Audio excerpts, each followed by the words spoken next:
In these unfamiliar times, where we must all stay 1.5 meters away from each other, it becomes vital to understand how we can control our space.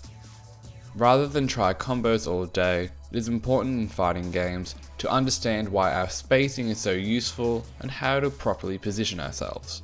Now, I like to split the term position and spacing into two different ideas, but to many people they mean the same thing.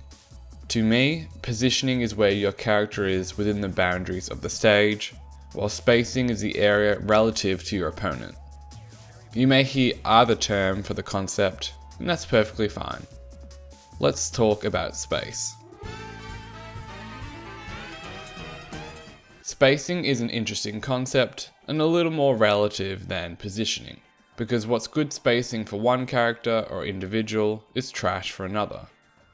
That's because characters in general have an ideal engagement range. Have you ever thought why this guy is throwing fireballs all the time and trying his hardest to disengage? It's because he's comfiest when he's as far away as possible, making your life a misery.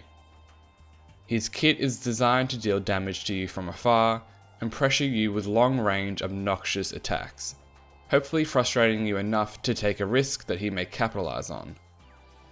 Some characters are the polar opposite, having an ideal engagement range of touching your nose with theirs.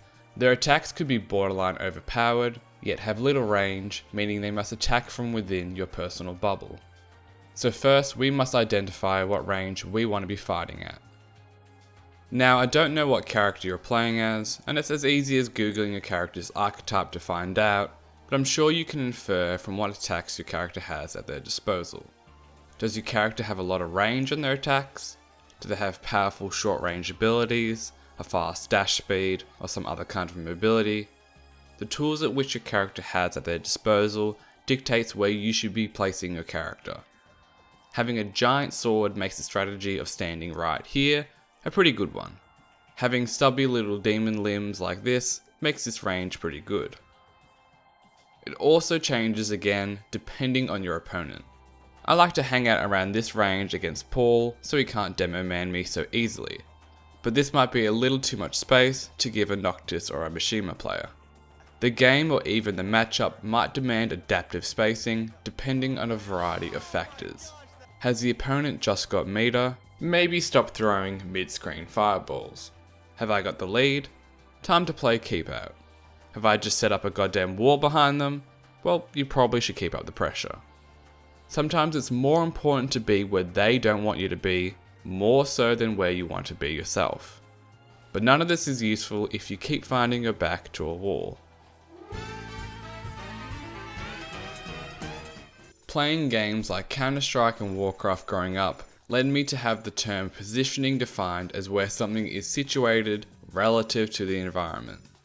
If I'm holding B-site in Dust 2, a good position could be something like being behind double boxes. In fighting games, it's pretty simple. Back to a wall? Bad. Why would this be the case? Well, for 2D games at least, that's because you now only have 3 of your 5 movement directions available to you.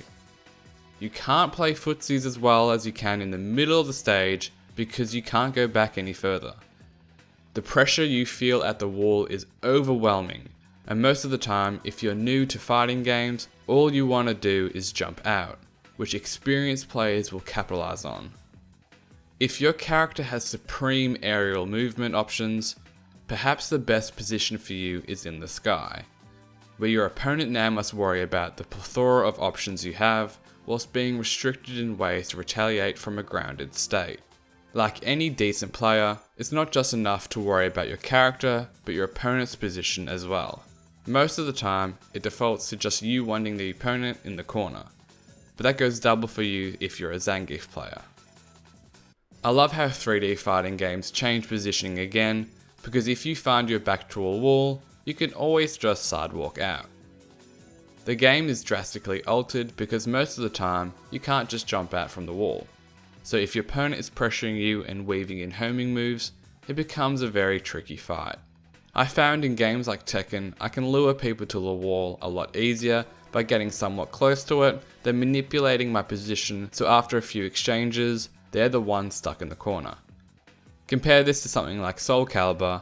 Well, I think a lot of us have felt the wrath of suffering a ring out when our opponent fakes us out. Your positioning enables your spacing options, complementing your neutral so you can put yourself in an advantageous state, making your opponent suffer that much more. All in all, there may be no real difference between positioning and spacing. They're probably closer to being two sides of the same coin, but I thought I would just share my thinking. Next time you find yourself playing a fighting game, really think about where you want to place your character on the screen, because it's easy to forget about the simple things.